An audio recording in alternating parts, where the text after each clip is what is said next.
आणि यानंतर मध्य रेल्वेच्या प्रवाशांसाठी एक महत्त्वाची बातमी। दररोज मुंबईकडे प्रवास करणाऱ्या कर्जत, नेरळ, भिवपुरी रोड, वांगणी, बदलापूर आणि या परिसरातील हजारो रेल्वे प्रवाशांसाठी खुशखबर। मध्य रेल्वेने 20 जुलैपासून आणखी 10 उपनगरी लोकल गाड्या 12 डब्यांऐवजी 15 डब्यांसह चालवण्याचा निर्णय घेतला। त्यामुळे दरवाजात लटकून प्रवास करणाऱ्या कर्जत, खोपोली मार्गावरील प्रवाशांना गर्दीपासून दिलासा मिळणार आहे। मध्य रेल्वे मार्गावर 5 डाऊन आणि 5 अप अशा एकूण 10 लोकल सेवा 15 डब्यांच्या करण्यात येणार आहेत। यामुळे मुंबई मुख्य मार्गावरील 15 डब्यांच्या लोकल सेवांची संख्या 22 वरून थेट 32 इतकी होणार आहे। मात्र एकूण उपनगरी लोकल फेऱ्यांची संख्या पूर्वीप्रमाणेच 1820 राहणार असल्याचं रेल्वे प्रशासनानं स्पष्ट केलं। कर्जतून मुंबईकडे जाणाऱ्या सकाळच्या तसंच संध्याकाळी परतणाऱ्या प्रवाशांना वाढीव डब्यांचा फायदा होईल।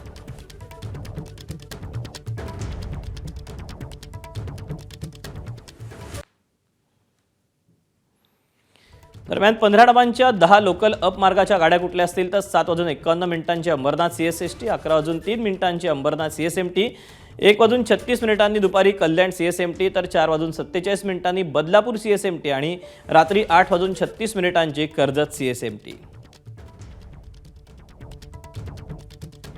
तर डाऊन मार्गाच्या कुठल्या तर सकाळी 9:15 वाजताची CSMT अंबरनाथ, 12:26 CSMT कल्याण, दुपारी 3:03 CSMT बदलापूर, संध्याकाळी 6:21 CSMT कर्जत आणि रात्री 11:08 CSMT अंबरनाथ या अशा गाड्या असणार आहेत।